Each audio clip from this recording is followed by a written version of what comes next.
We all need to be encouraged. But the problem is, why don't we encourage other people? Join us today, and we might have some answers for you.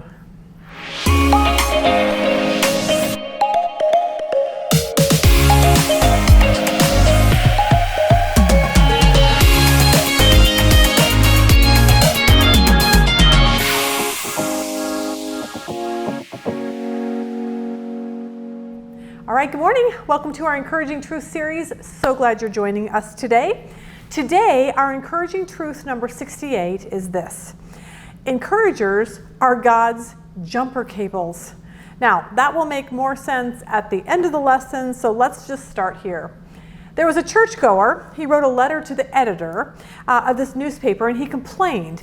He said, "There's no reason why I should go to church every Sunday." He said, "I've gone for 30 years. He says, "I've heard over like 30,000 sermons over these 30 years. He said, "But for the life of me, I can't remember a single one of them." He said, "I think the church is wasting my time, and I think the pastors are wasting their time consistently every week putting a lesson together." So this started this controversy, and people would write like to the editor, "Dear editor," and finally someone wrote this. They said, "I've been married for 30 years now. In that time, my wife has cooked some 32,000 meals. But for the life of me, I cannot recall the entire menu of one single of those meals." He said, "But I do know this. Every one of those meals nourished me and gave me the strength I needed to do my work."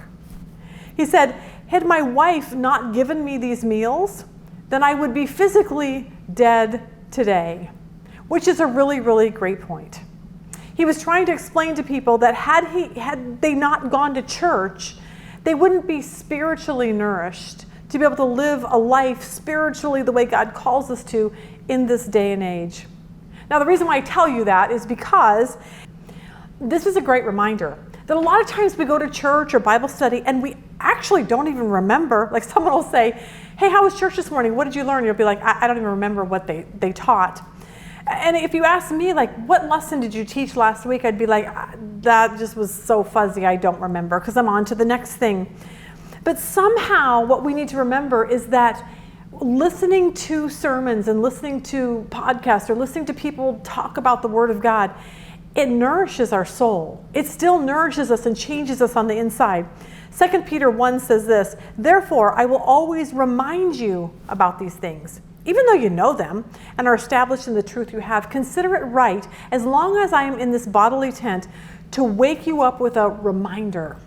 Now, with that being said, the reason why I'm even telling you that little story is because I'm going to remind you of something that we actually talked about months ago, and that's encouragement. We already did an Encouraging Truth lesson on encouragement, but I want to kind of change it up a little bit today because we need encouragement. There's no question about that.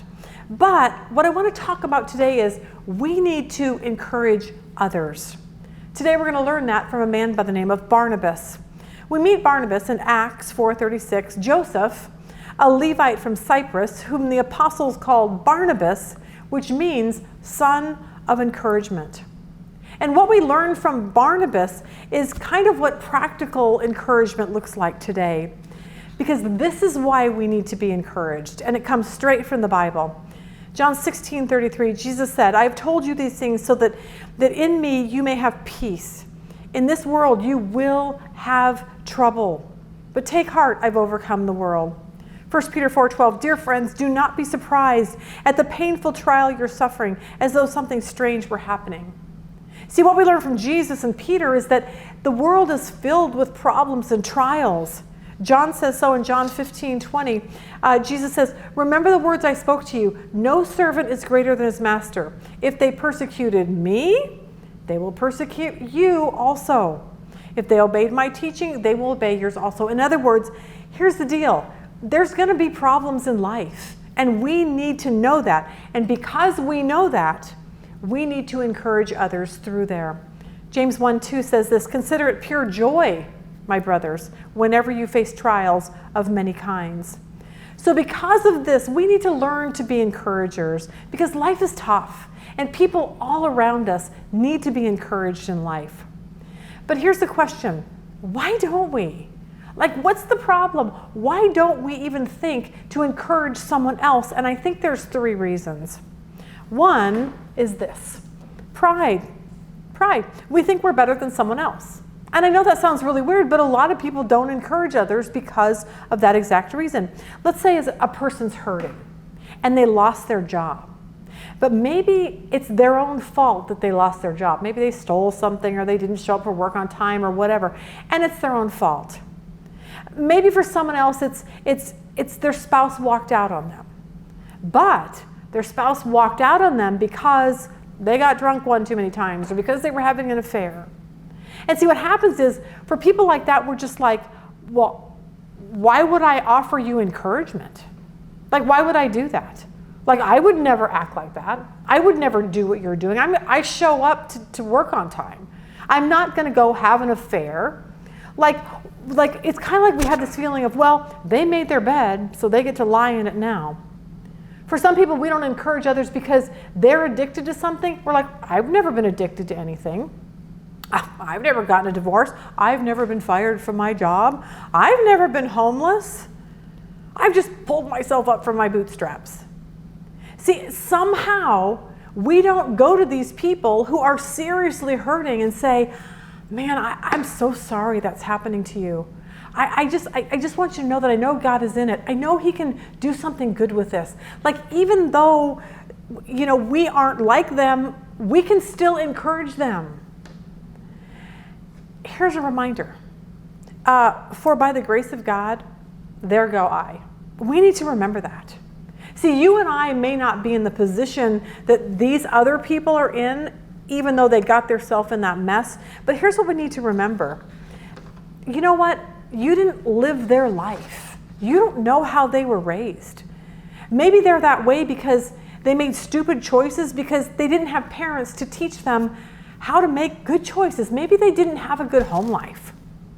Maybe nobody ever taught them wisdom or what it takes in life to make good decisions. Maybe no one ever took them to church. Maybe they were raised with a drug addict, parent or an alcoholic or a mom or dad who just consistently, left home and slept around and did goofy things like that. Many years ago, there was a homeless shelter. It was a ministry for homeless, and her name was Kit, the lady who ran it. And she said one time that she had all these like high school kids come together, and she thought she would do this like sexual purity talk with them. And about 10 minutes into it, these girls are just bawling. And Kit's like, I don't even know what's going on. And then she realized that most every single one of those girls were not sexually pure because they had been sexually abused by someone in their life. Like, we have no idea what most people have gone through. And see, we come across, but I would never. Well, sometimes we have to look behind the curtain and see why someone is the way they are. We need to be the most encouraging people, no matter what somebody else did. Even if we never would have done it, we need to go, you know what, I need to care more for them and encourage them to make it through.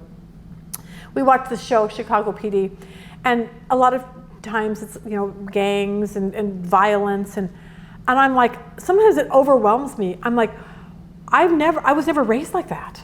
Like, I can't even fathom. But what if I were? What if my parents never taught me right from wrong? What if my mom was a prostitute or my dad was, in jail for killing someone? Like, I don't know. See, it's really easy for us to judge other people, but we tend to forget that a lot of times what happened in their life is because maybe they never were taught that you need to show up to work on time. Maybe they were never taught to be like, yeah, if you're married, you shouldn't have an affair. They were never taught that. See, we want to be the ones that encourage others through the really bad things in their life. The second reason why we don't encourage is this: indifference. We kind of just don't really care. We're like, they can figure it out themselves. Someone else can help them. Not my job. Washing my hands of the situation. This made me laugh. I've told this joke before, but my dad called one day and he was like, hey, Lisa, I have a joke for you. So he tells this to me. There's a man and a wife, they go to the doctor, and the husband's very, very sick. And the doctor pulls her aside and, of course, says, the only way your husband's going to live is this: 3 things. Fix him a delicious home-cooked meal every day. never raise your voice or argue with him. Or 3, you need to have sex with him every single day. On the way home, the wife looked really sad, and the husband asked what the doctor said.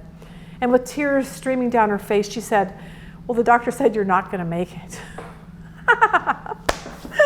But there you go. She just kind of washed her hands. She was indifferent. She's going, you know what? It's not my problem.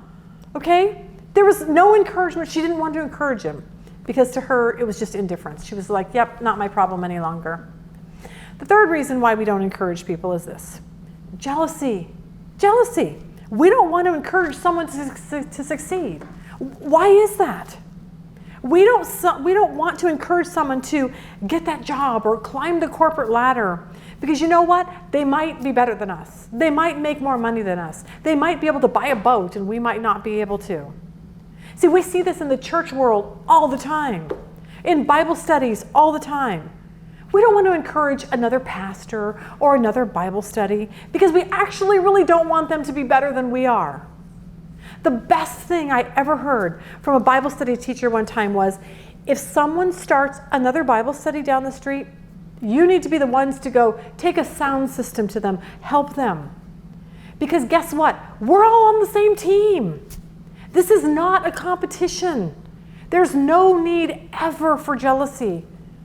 Our job is to get the gospel of Jesus out into the world. And if 3 Bible studies can do that better than 1 Bible study, or if 10 pastors or new churches can do that better than 1 pastor in 1 church, oh my gosh, we should be so excited for that.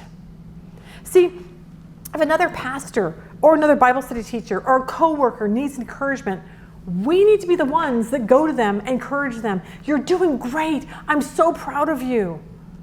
Because you know what? Our ministry or job, whatever it is something that God has given to us. It's something He works through us in the place that He's given us. And if He wants to promote someone else, oh my gosh, we should be the most excited people for them. I was watching the other day, Alan Parr and Mike Winger both did a YouTube collaboration together. And it was so funny because Alan got on and said the very first time, he said, you know, most people think that YouTube is like this competition, like who has more subscribers and who has more viewers or whatever. And he said, Mike and I, we both love Jesus. We both want to get the gospel out. We're on the same team. It doesn't matter who has more likes or subscribers. And that's how we need to feel. But sometimes people get jealous. We need to be team players to encourage one another. Kind of like this picture, geese. Geese. We can learn so many great lessons from geese when they fly in their V formation. The first thing we learn from them is this. As each goose flaps its wings, it creates an uplift for the birds that follow. In other words, flying in that V formation, the whole flock together with their wings doing this adds 71% extra to the flying range that they can go because they're all working together. In other words, as they fly, they're supporting the bird behind them. That helps them make it to their destination. And it makes it to their destination actually faster. See, our job in life is to lift up and support the people around us, behind us, in front of us, and encourage them to keep going. Let's make it to the final destination where God is going to be proud of every single one of us for doing our part. Number 2 is this. If a goose falls out of formation, it suddenly feels the drag and resistance of flying alone. And it quickly says, I can't do this alone. I have to get back into the V formation. And see, as the body of Christ, that's what we should be doing. We should be the ones that if someone's out there all by themselves, we should be going, come with me to church. Come with me to Bible study. Hey, I know you're grief-stricken because of what happened. Let me help you get in a grief recovery class. Let me help you find a job. They need to know that they're loved. Like, let's be those people that come alongside of them and help them. Number 3 is this. When a goose gets tired of being the leader, the front person, it drops back and another goose flies in to take its position. It's fascinating. See, we have to share the load. If someone gets tired, we had a couple of yard sales many, many years ago with all the Bible study girls, and oh my gosh, the amount of stuff that we had to sell, we were raising money for mission in Africa. But what would happen is someone would spend hours doing something and they would get so tired and they would walk away, and then somebody else would walk in and take their place and pick up right where they left off. And so like, we have to share the load. That's what we're supposed to do, is to be there to help one another, to pick someone up and take their place when they can't do it any longer. The fourth thing is this. This amazed me. When a goose gets sick, 2 geese drop out of the formation and follow it down to the ground to help and protect it. And see, they didn't just bye, sorry, you're gonna die. They didn't do that. They went and stood by him and helped him, they protected him. I don't know why, geese are amazing animals. Number 5 is this. Geese flying in formation honk. They're constantly honking at each other. Why? To encourage them. Keep going, you're doing great.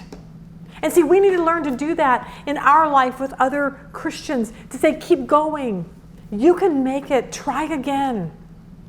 Put out another resume, audition again. You're awesome.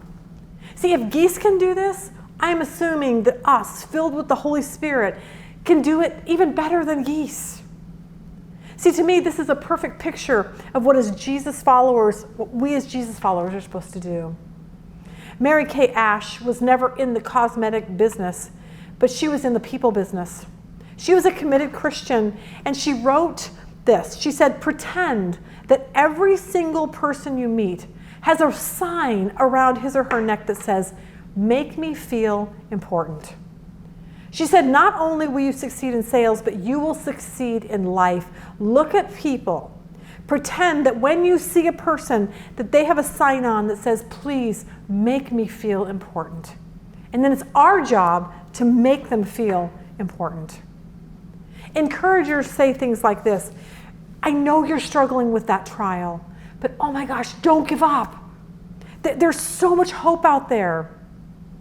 You may feel alone, but oh my gosh, I'm so thankful for you. What can I do? Do you want to come with me to dinner? Do you want to come with me to church? Do you want to come with me to Bible study or small group?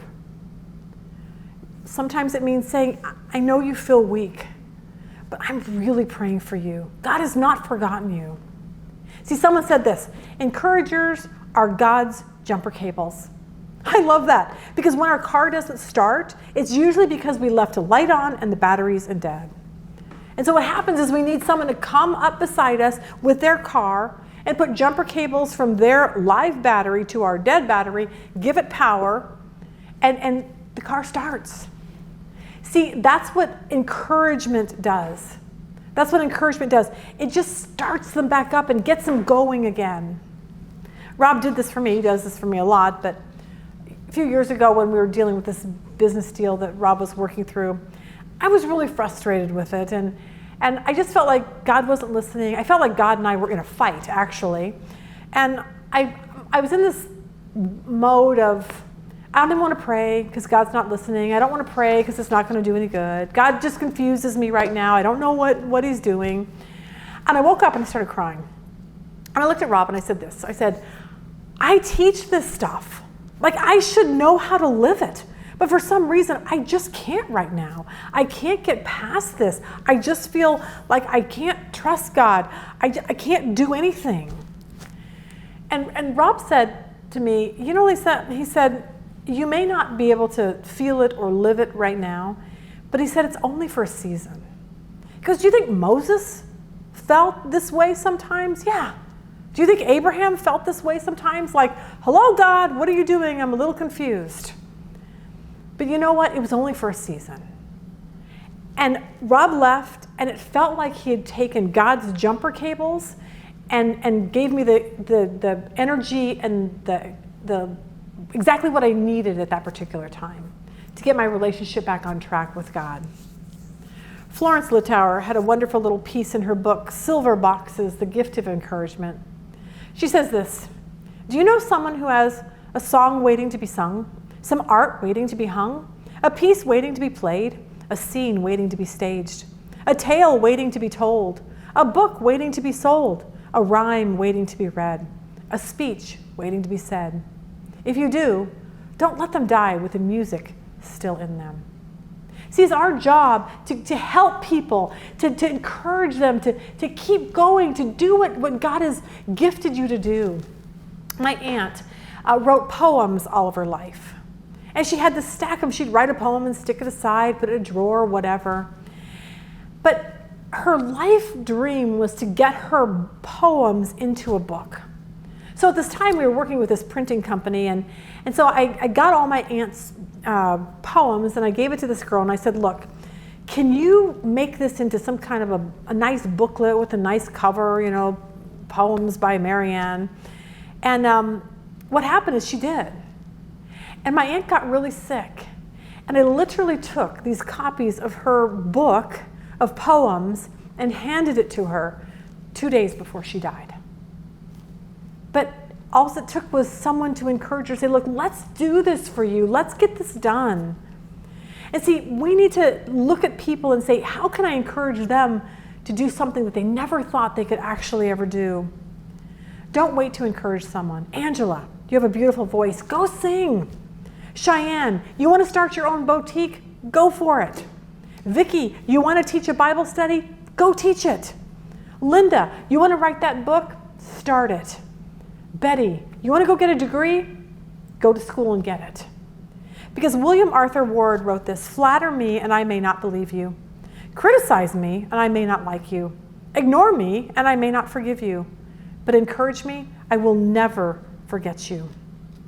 See, we cannot forget Barnabas and his encouragement, because without his encouragement, think about this. We have no idea if the Apostle Paul would have ever written all the books of the Bible that he did if Barnabas hadn't encouraged him. We have no idea if Mark would have ever written the book of Mark if Barnabas had not actually encouraged him. So today, here's what I want you to do. Look around. Look around. Look around and start looking to see who in your life needs encouragement. Because we need to lose the pride. We're never better than anyone else. We need to lose the jealousy. Nothing we have is ours anyway. And we need to ask God to give us a heart to care about people and their struggles. And then give them an encouraging word to recharge their spiritual battery. Hope that helps. Have a really good week.